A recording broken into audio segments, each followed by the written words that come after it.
I'm Ted Seides, and this is Capital Allocators. This show is an open exploration of the people and process behind capital allocation. Through conversations with leaders in the money game, we learn how these holders of the keys to the kingdom allocate their time and their capital. You can join our mailing list and access premium content at capitalallocators.com. All opinions expressed by Ted and podcast guests are solely their own opinions and do not reflect the opinion of Capital Allocators or their firms. This podcast is for informational purposes only and should not be relied upon as a basis for investment decisions. Clients of Capital Allocators or podcast guests may maintain positions in securities discussed on this podcast. My guest on today's sponsored insight is Kristof Gleich, the President and Chief Investment Officer of Harbor Capital Advisors. Harbor is a 40-year-old firm that manages $62 billion by partnering with boutique active managers to roll out active ETFs, collective investment trusts, and historically, mutual funds. Kristof joined Harbor in 2018 and watched as the actively managed mutual fund company had $22 billion of outflows, or a third of its assets, in just his first year on the job. He led a turnaround of the business to transition from a traditional mutual fund company to an innovative leader in the active ETF space. Our conversation covers the lessons Kristof learned about culture from his time at Goldman Sachs and JP and his application of those lessons to turn around Harbor. We discuss the challenges of making it happen, the rise of active ETFs, Harbor's approach to standing out in a crowded field, its manager selection process, distribution, and the future of alternative investments in the ETF space. Before we get going, I'm excited to tell you about the 13th Annual Boston Investment Conference to benefit Boston Children's Hospital in collaboration with the Broad Institute. This year's event takes place on October 24th in Boston and features a ridiculous lineup of speakers, including Boston investment legends Seth Klarman from Baupost, David Fialco from General Catalyst, Nancy Zimmerman from Bracebridge, Will Danoff from Fidelity, Alex Sacerdote from Whale Rock, and Gavin Baker from Atreides. And they may all be upstaged by Brad Stevens, President of Basketball Operations and former coach of the Boston Celtics, and Roland Fryer Jr. from Equal Opportunity Ventures. My good friends Josh Gold and Matthew Sidman created the Boston Investment Conference to bring together great investment minds for a great cause. It's a fantastic day to do well and do good. Visit bostoninvestmentconference.com to learn more. Please enjoy my conversation with Kristof Gleich. Kristof, great to see you. Great to be here. Thank you so much for having me, Ted. Why don't you take me back to the path that got you into the investment business in the first place? Sure. So I'm originally from the UK. I was born and raised there and studied there. I actually studied physics at university and made the transition from science to finance. I got my first job in the business at Goldman Sachs. So I joined the Goldman Sachs graduate program 24 years ago now, whenever it was, and worked there for 7 or 8 years. Couple of different roles at Goldman, but finished up the last 5 years in asset management in a group called the Global Manager Strategies Group, which is where I began to cut my teeth in effectively what I've been doing my entire career since, which is the business or the craft of investing in money managers and allocating to money managers on behalf of clients. So I began that journey at Goldman Sachs in London within GSAM. I then also spent the best part of a decade at JP, that small boutique finance firm. At JP, rather than the asset management side, it was on the wealth management side. But I ran the group there globally by the end that was responsible for research, sourcing, selection, monitoring, and firing of money managers on behalf of wealth management clients globally. So that was a big research team of 60 people, $500 billion of assets under management. And I began that journey in London, and JP moved me to New York. So I moved to the US 10 years ago. And then about 6 years ago, I decided that I wanted to shake things up a little bit, make a change of a career, and join a small asset management firm. So I joined Harbor Capital, which is where I am today, and we're headquartered in Chicago. We're a boutique asset management firm with about $60 billion of assets under management, and we focus on investing in smaller and boutique managers. I began in London, transitioned to New York, and now I find myself in Chicago. I'd love to hear from your experience about the different cultures, the Goldman and JP Morgan. I joined Goldman just after it had become a public company. I think it went public in 98 and I joined in the early 2000s. So there was still very much a partnership culture there. It was a very tight-knit firm that was run by the partners. There was a culture of risk management that was very, very strong because it was as if still it was partners' capital that was at risk. And so there was this almost like prop risk management culture that was pervasive across every single business line and every single division. How did that take shape? Compared to JP Morgan, so JP Morgan, I think the culture was a consequence of the people that were there. So I always felt at JP Morgan, if you could be your true self, and there were some really big characters at JP Morgan. And JP Morgan, I think, has one of the best CEOs in history, Jamie Dimon. I think he's amazing. Whereas at Goldman, you had to conform to a certain culture. You would often get the question in meetings, look, this was my first job, so I didn't know any different until years later. But people would say, what do you think the firm would think of? And I'd be like, well, hold on a second. Who's the firm? I thought, we're the company, we're the firm. And it was almost like the firm was referred to in the third person. And I think that was because it was coming straight off the back of being a partnership. And so there was almost two companies that existed. There was the partners, and it was the partners firm, and then there was everybody else. That was my entry into work, and that was my observation. Both JP Morgan and Goldman have very smart people, really smart people. Goldman was tighter, it was smaller, it was more focused. Obviously, JP Morgan was a bigger, more multi-line firm.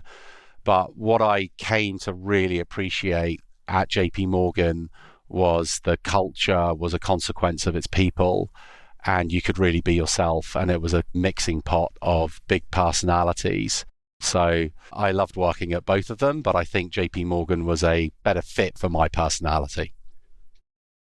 So when you then came to Harbor, how did you think about the most important takeaways you had from each that you wanted to bring into what you were doing? One of the things that I learned at JP Morgan was this notion of the competition is outside the four walls of where you're working. So yes, there's some internal competition, but the real competition lives outside.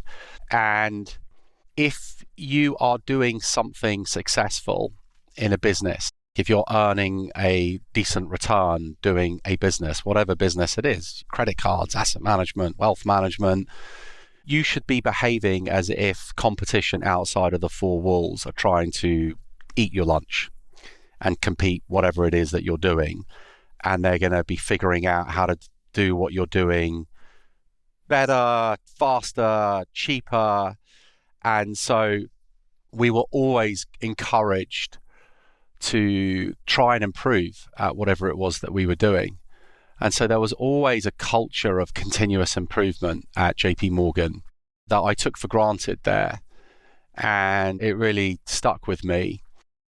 Harbor had been in existence for 40 years. And when I joined Harbor, we were a mutual fund company. We referred to ourselves as the Harbor Funds Group. And we offered a select offering of mutual funds that were run and sub-advised by outside boutique money managers. And that's what we did. And that's what we had done since 1986. And we did it well. It felt a little bit like that was what we were always going to do. So the culture I learned from JP Morgan to bring here was you should continually be pushing and challenging yourself, thinking about your market position, thinking about what the competition is doing, and trying to, in a word, disrupt yourself. If you're not going to prepared to disrupt yourself, then you're going to be disrupted or cannibalized by the competition. So joining a mutual fund company 6 years ago when ETFs were on the rise seems like that would be an important inflection point in thinking about the future strategic direction of Harbor. So what happened in those early years when you came in? When I joined Harbor, obviously everything was new for me. It was a new culture. So I needed to sort of get up to speed with what the culture was, what our business was, really understand what markets we operated in, try and understand what we did well, and then make a pretty quick assessment of what we could do, which new markets that we could ultimately compete in. Because when I joined, we were an actively managed mutual fund company with a bias towards domestic equity. And one of the interesting trends, obviously, at the moment is mutual funds are rapidly being displaced as the preferred vehicle by other vehicles, depending on the channel, whether it's retirement, there's collective investment trusts, or what everybody talks about within wealth. Clearly, ETFs are a better vehicle and a better mousetrap. So we had to embrace the way the world was going, not the way it was. And so that was a big change that we had to make. How did you do that in a 40-year-old organization that was accustomed to doing the same thing?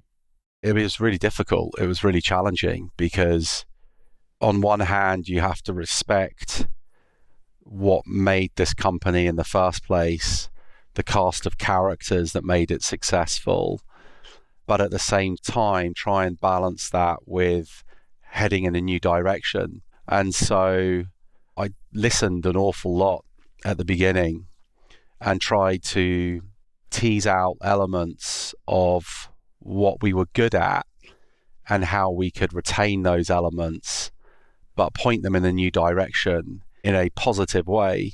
I'm definitely a glass half full person. I really enjoy leading people, and I try and do it very positively and in an inclusive way. So I'm much more of a carrot than a stick person when it comes to that. But ultimately, the truth is you have to do a little bit of both. And so I had to spend a lot of time looking at our lineup of managers and really just be honest with what business we're in. The classic know your product. And our product is delivering strong investor returns and helping advisors, clients build stronger portfolios. Having that North Star that you stay true to, but delivering it in ways that you haven't been able to deliver it before. For example, embracing new vehicles. When I joined, we only had mutual funds. And now we have almost a third of our business in new vehicles and new strategies that didn't exist 5 or 6 years ago. I quickly began to realize that there were different types of people and where they were in their own journey of change. And I looked at this on a 2x2 matrix of willingness and ability. Willingness to a change and ability to change. And you need both. I tried to identify pretty quickly who was willing and who was able to change and go in a new direction, and not only help support that new direction, but help drive and help lead it as well, because changing a company isn't going to be due to one person. This is a team sport that we're in, and you've got to make sure that you have the right players coming along and helping lead. So identifying who wasn't up for it, who didn't want to, I had to do that quite quickly, because if you're trying to build something and you're trying to move in a new direction and you've got some of the team that just don't want to move in that direction, they can undermine the overall effort pretty quickly and quite invisibly as well. So you have to make some personnel changes quite quickly around those. And then for the folks that do want to move in a new direction, you celebrate every single win, no matter how small, that pushes you in that new direction that you're trying to go. And it could be celebrating a behavior. It could be that you're trying to create a more innovative culture more outside of the box thinking. And so anytime anyone shows any kind of out of the box thinking or innovative behavior, you wildly celebrate it, you over celebrate it, because you're trying to send a signal back to the rest of the organization of the types of behaviors and actions and activities that you're trying to encourage. There's lots of incremental steps like that. We had to make some tough decisions around some of the external money managers that we're invested in. Which managers did we want to keep? Which ones did we want to replace? We needed to refresh our lineup as well. And so we needed to embark on quite a expansive new manager search program and find new investors that we could bring into the fold that would offer something that we didn't have before. So as you're conducting this assessment of the internal team, the external manager relationships that will be the right ones going forward, which takes time to do all that, what was happening in the external environment to the assets of Harbor as you were trying to figure out how you were going to move forward? This is not unique to us, but our asset base was shrinking. The year I joined, I think we had outflows of about $22 billion in that calendar year. That was our, knock on wood, our worst year in our history and will never be repeated again. And it's because we were in the wrong parts of the business with the wrong type of vehicles. So generally in the industry, there was a movement away from active investing, and there still is to a certain degree. And there was a movement away from mutual funds, and that was all we had. So it was really hard for us to play defense, let alone offense. And so I wanted to quickly establish new relationships, new managers, new offerings that would allow us to play offense as well. Ultimately, what we were trying to do is get to the point where, if you like, our more mature business that is in outflows begins to be offset by a newer business that you're building, which is in areas of the markets or is in vehicles that people want. And at some point, those two offset each other. That's when you go through a period of stabilization. But then ultimately, you get to a positive tipping point where the new has displaced the old. And again, knock on wood, I think 2024 is that year for us. And so we've gone from that first year of losing 22 billion of assets, which is a big number. And now we are about 4 billion of net inflows this year. And our low water mark of our asset base, I think, was about 38 billion. And we're now at about 60. Certainly, it takes time. I had no idea coming in how long it would take. I think in investing, there's a long lead time. One of the hardest things in our business is you establish something new, like a new fund or a new ETF, and investors won't typically look at it for at least 3 years. So you constantly have to be thinking 3, 4, 5, 6 steps ahead as well. So as you got that inflection moving back in the right direction, presumably that was in the active ETF space. Yeah. What's the key drivers of why that structure has become the favored one? It began with a change in the regulatory environment. So back in December of 2019, the SEC released what's been now called the ETF rule. And the ETF rule was a game changer, industry game changer. And what the ETF rule effectively did was level the playing field for issuers to launch either a mutual fund or an ETF. So let's just go back a few years. Let's say the year was 2017 and we wanted to launch a new fund. To launch a mutual fund for us is a lot of work, but there's a playbook for that work. There's a regulatory process, a legal process, investment process, a well-trodden path, and you can stand up something from scratch within a few months. If we'd wanted to launch an ETF, we would have had to have got something called exemptive relief from the SEC, which is a little bit like root canal surgery at the dentist. You want to avoid it if you possibly can. and it can be very expensive, very painful. The outcomes can be uncertain. So it wasn't really an option for a firm like ours. But credit to the SEC, they wanted to create a level playing field. They wanted to encourage competition. They wanted to encourage choice for the investor. And so effectively, they put the ETF rule in place in December of 19, which allowed firms like Harbor Capital or anybody to launch an ETF. And so what happened is you have had since then a flood of new entrants of active ETFs. And one thing that we didn't know, and I think that we're now learning as an industry, is look, post the financial crisis, so much money left active management, trillions upon trillions upon trillions of dollars left active management and went into passive or index funds.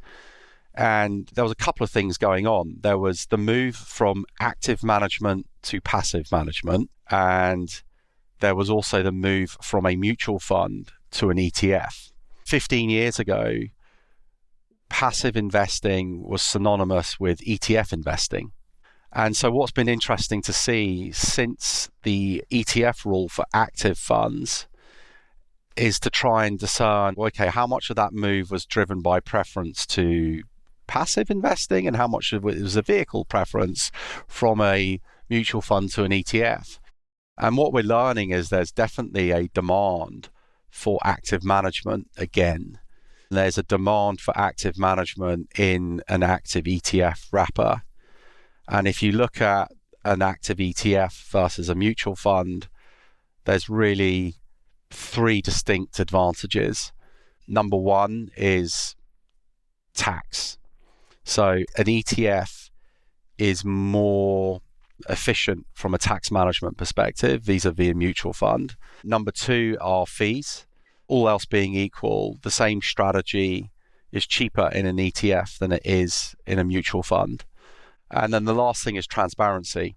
ETFs are more transparent than mutual funds. I'm not saying mutual funds are opaque, but with ETFs, you have to share what the holdings are of an ETF on every single given day. And I just think sort of generationally, or just in society and life, you just expect more transparency, and investing is no exception from that. So those advantages and the regulatory change that leveled the playing field led to a lot of new supply that came into the marketplace.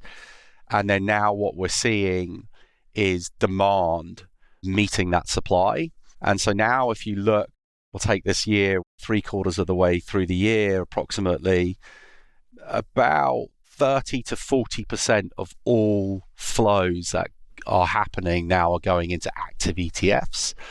And if you look at the size of the universe, active ETFs are only about 5% of the universe. So you've got sort of 35, 40% of something going into something that should be taking 5% by market share. So it's quite interesting watching at the moment and looking at the different types of strategies that you can now get.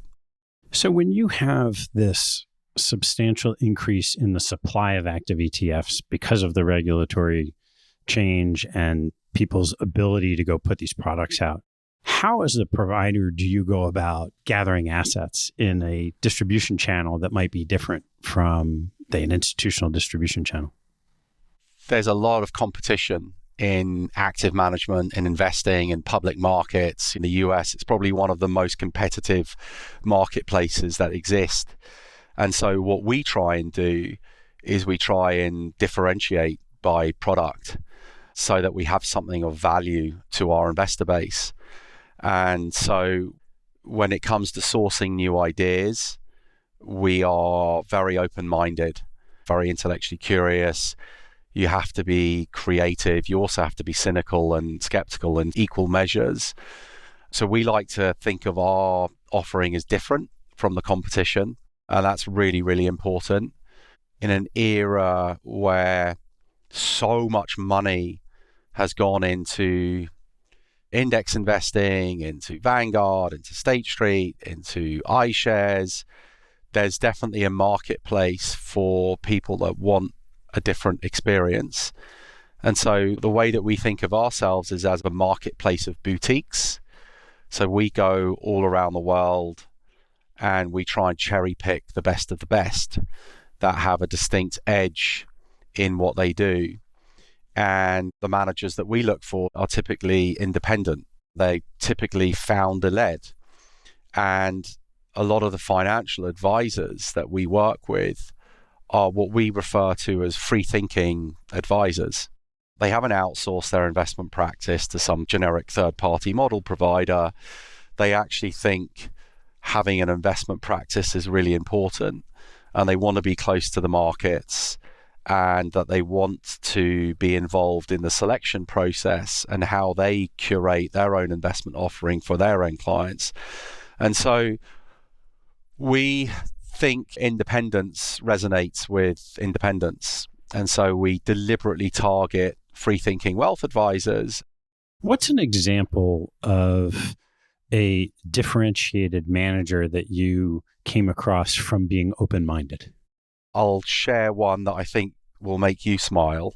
So we have 3 ETFs with a firm called Irrational Capital. And Irrational Capital, as co-founder, is a gentleman called Dan Ariely.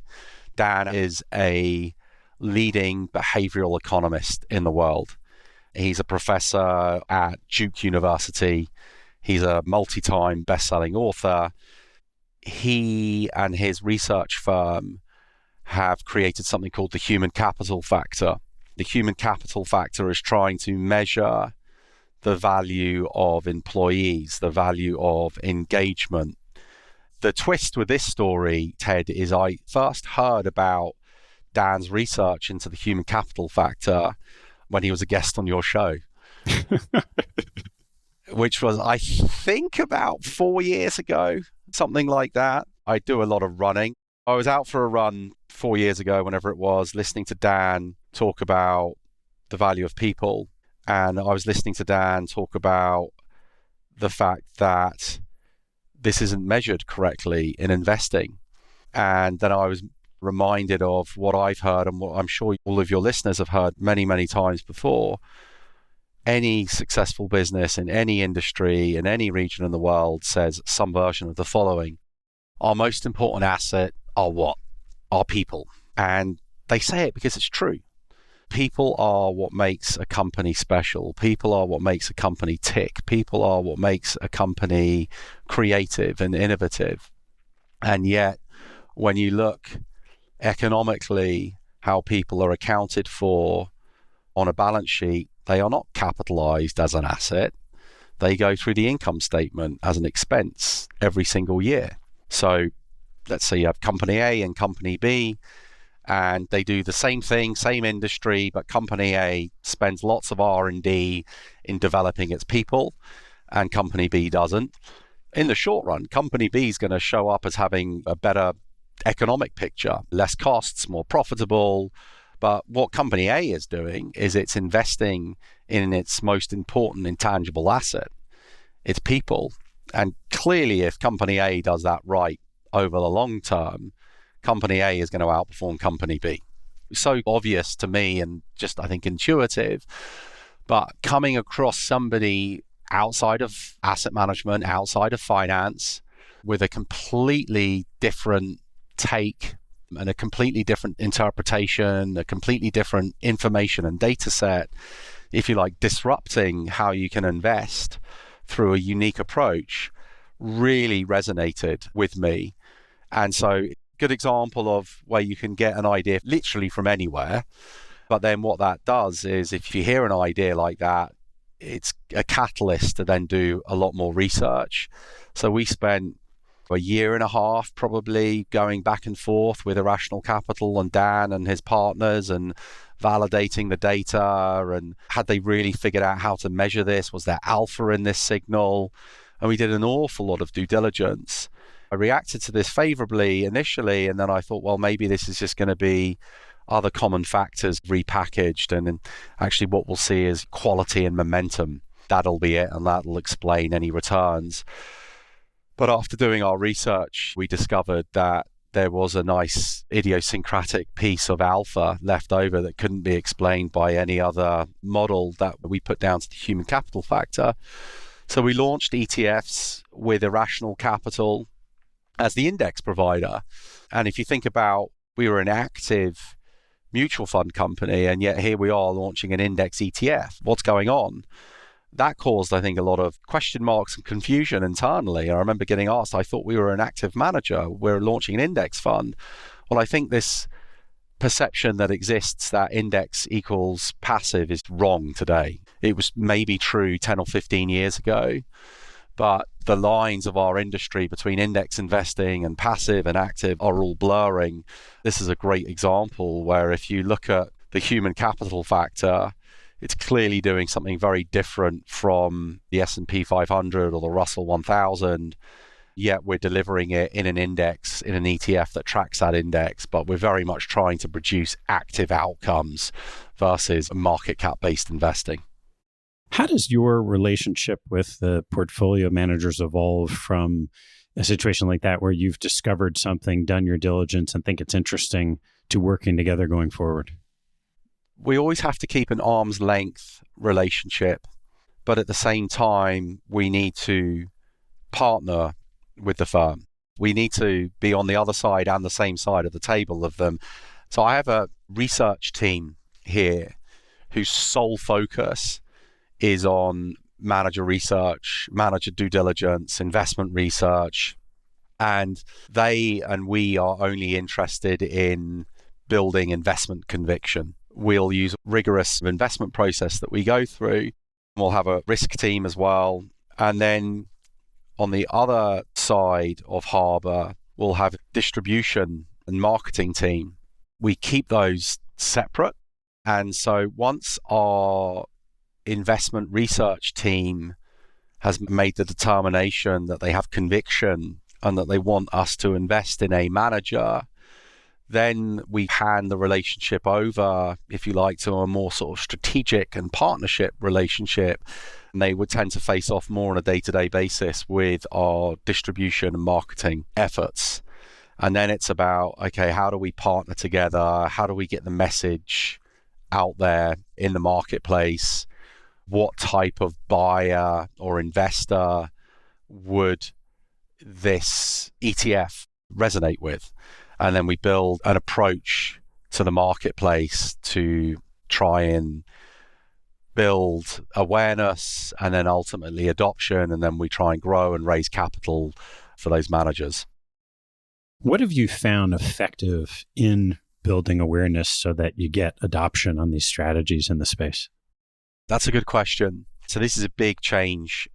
10 years ago, the playbook would be hire a good salesperson that has good industry contacts, and then they go out and they distribute and they raise capital for you. I think now we use much more of a tailored data approach.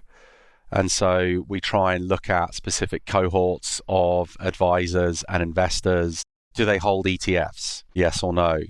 Do they run their own investment practice? Do they use active or do they use index products? And with the use of data, you can be a lot more targeted than you used to be able to be, which is good because I think more targeted approach is more efficient. It's more efficient for us. We're not wasting people's time that don't want to hear from us. And then dripping on those potential clients, the stories that we have about our managers, why we're convicted in them, keeping them regularly updated with performance, acknowledging that often investors rightly want to see 2-3 years of the track record build before they're willing to really kick the tires on us, and bringing them something special. I'll give you an example. We work with an awesome firm out of Copenhagen in Denmark called Sea Worldwide. They came out of Carnegie Asset Management, but they do international stock picking for us. And they are a discretionary, concentrated, long-term thematic stock picker. And they run an international ETF for us. The ticker's OC, as in OSEA, for overseas investing. But they only invest in a maximum of 30 businesses, never more. And so when people look at international investing and they look at the returns, why would I bother holding any international?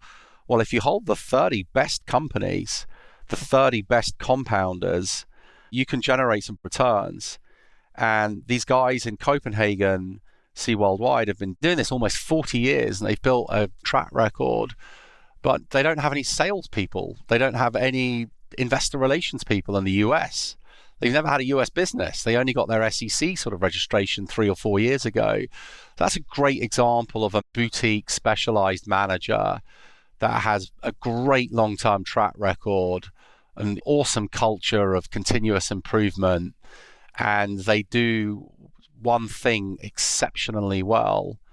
And we then try and marry up capability in the US marketplace and try and find people that want to invest internationally, but they want to take an active approach. And it's almost being that middleman and marrying the supply with the demand. And when you do that, you can raise assets into an ETF. You can see investors earning strong returns. It's a nice feeling just being able to connect those dots in a way that you otherwise couldn't. When you identify a manager like OC or Irrational Capital and you get excited about what they're doing, what's your pitch to them of why they should work with Harbor? I've had to make that pitch a few times. So the pitch is, if you're a specialized boutique firm, it's going to be very difficult on your own to build the relationships with a network and a region as big as the US. And so if you're based in Copenhagen or in London or wherever, really, it takes decades to build the network of connections, to have the right platform placements, to have enough people getting out there and getting your story out for you. And I don't want to say you need an army, because you don't, because with data, you can be a bit more focused. But, we have a marketing and distribution effort of about 75 to 80 people.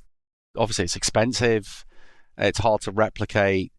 And so we want to let our managers do what they do very, very well, which is alpha generation. And then we want to give those managers access to the largest marketplace in the world, which is the US. And at the same time, we want to do this in a highly curated fashion. And so I think one of the things that resonates with the managers as well is we will never put our name on anything or launch an ETF or a mutual fund or a collective investment trust if we don't have strong investment conviction in that manager. So for us, everything always starts with the investment thesis. There has to be an investment thesis. There has to be an investment conviction of why we think we've found a manager that can deliver superior returns, that can help our advisors and investors build stronger portfolios and compound their wealth. And so every time that we bring out or we launch a new manager, we like to think there's a halo effect when we endorse and sponsor a manager as well. And we've got a decent track record for our managers of raising capital for them in the US marketplace. And as I said, we try and do this in a highly curated fashion so that we don't have our own network of managers doing similar things to one another and kind of bumping into each other. So our managers are going to be highly complementary to one another through their own approach. What does that portfolio of your relationships look like today in terms of number and coverage? So we have about 62 billion of assets under management. We have about 20 managers across the world that we have strategic relationships with, that we work with actively. Now, some of those we've had for over 50 years. We were one of the first investors in a firm called Jennison Associates, who are a boutique firm based out of New York, and they specialize in growth investing and specifically large growth investing. And when that firm was established back in the 1970s, we invested with them. So we've had that partnership for a long, long time. And then we have some newer partnerships where we're sort of growing them, where we've had a relationship for a year or two. So it's a combination of different relationships by duration. It's a combination of relationships by different styles. And then we have different relationships with some quant managers as well. So we have, I'd say, a pretty broad range of investment approaches. We don't go and only look for value managers or only look for growth managers or only look for small cap managers.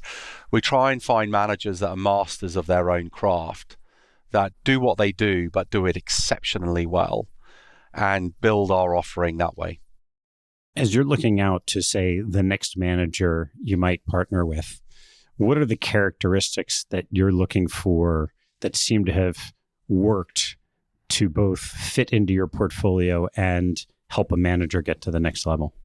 A few things that we look for in managers: relevant experience. And this doesn't mean a track record that must have 3 years, 5 years, 7 years, or whatever it is, but there's got to be obviously some form of relevant experience.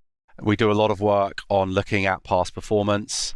We break past performance apart, and we are looking for alpha. We're trying to strip out all of the factor noise, the sector noise, and we're trying to really isolate skill. So if you think you have skill and we think we can demonstrate that by isolating the alpha, that's a great place to start.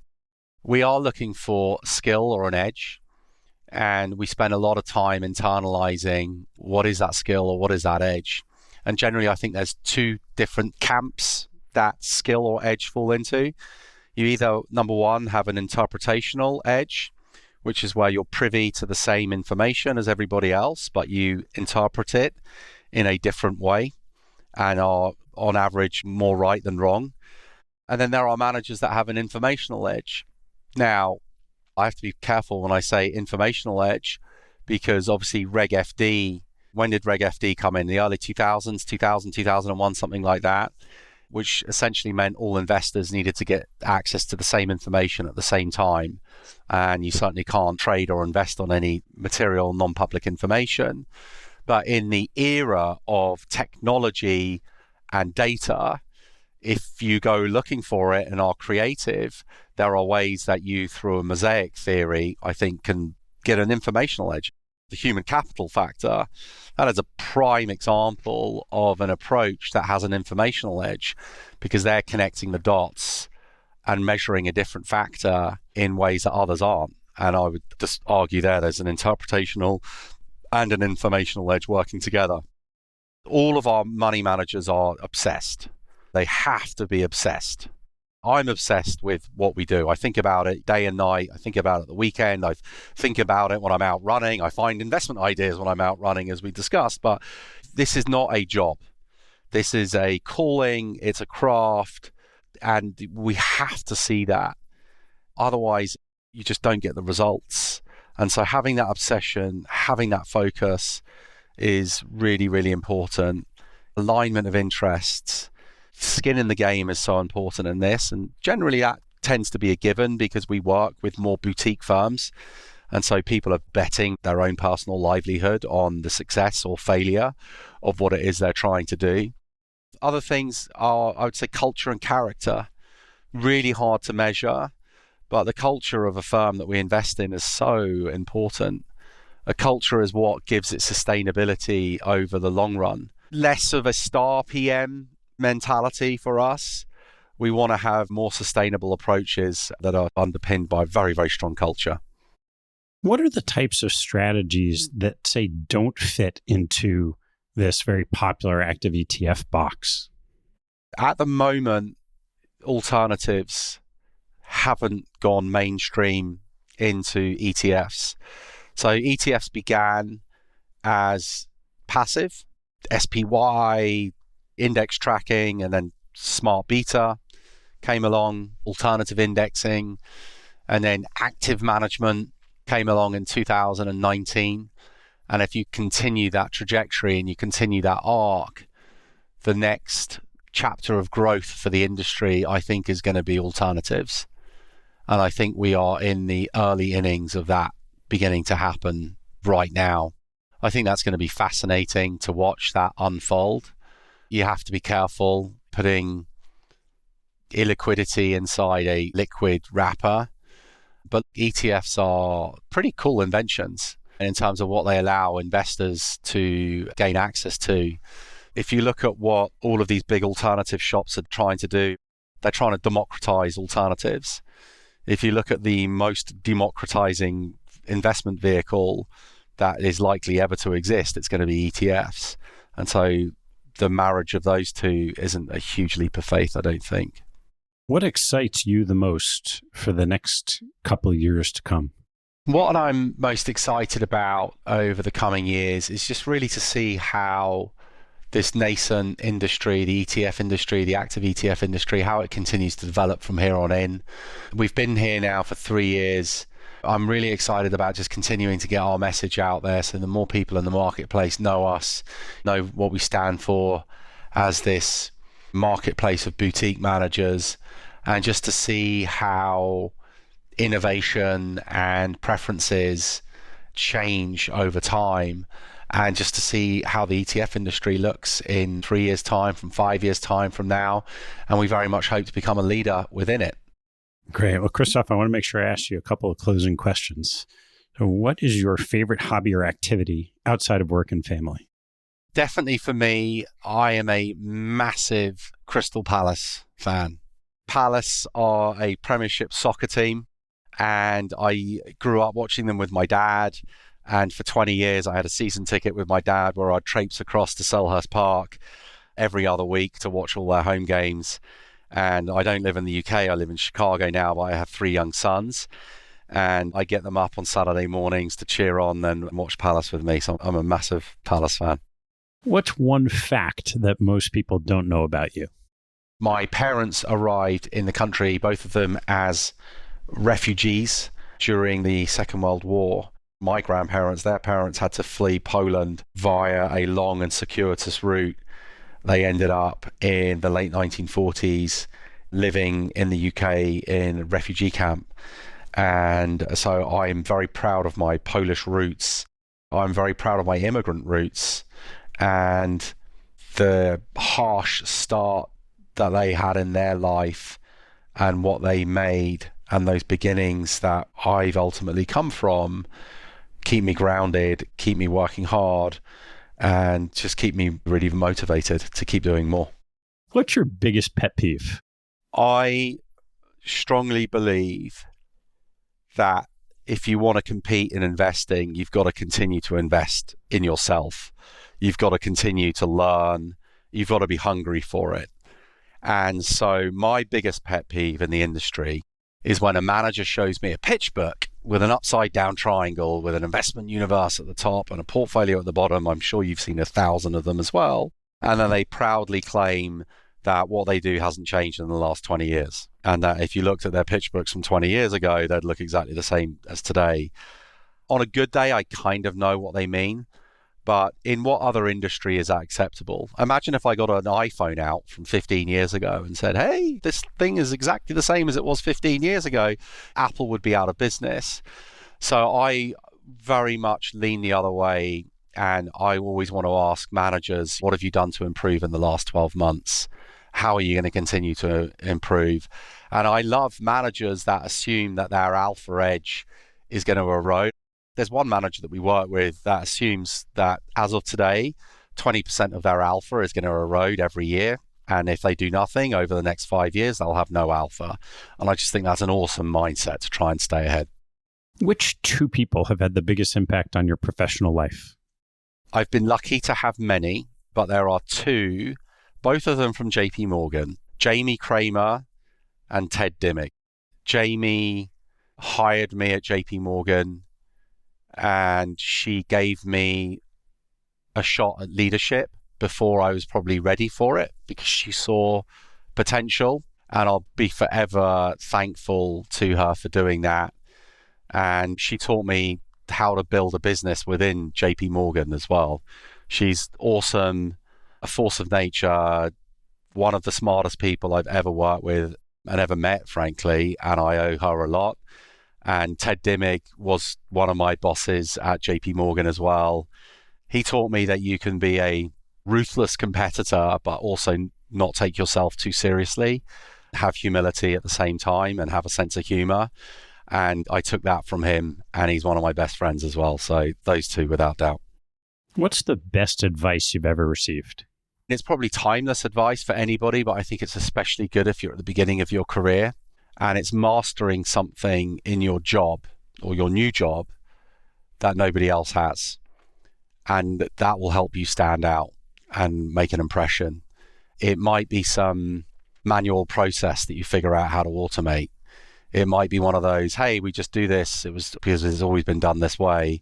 But I just think when you're going into a job, try and figure out and fix something and master something, and it will help you stand out, and it will give you exposure to opportunities that you otherwise wouldn't have had.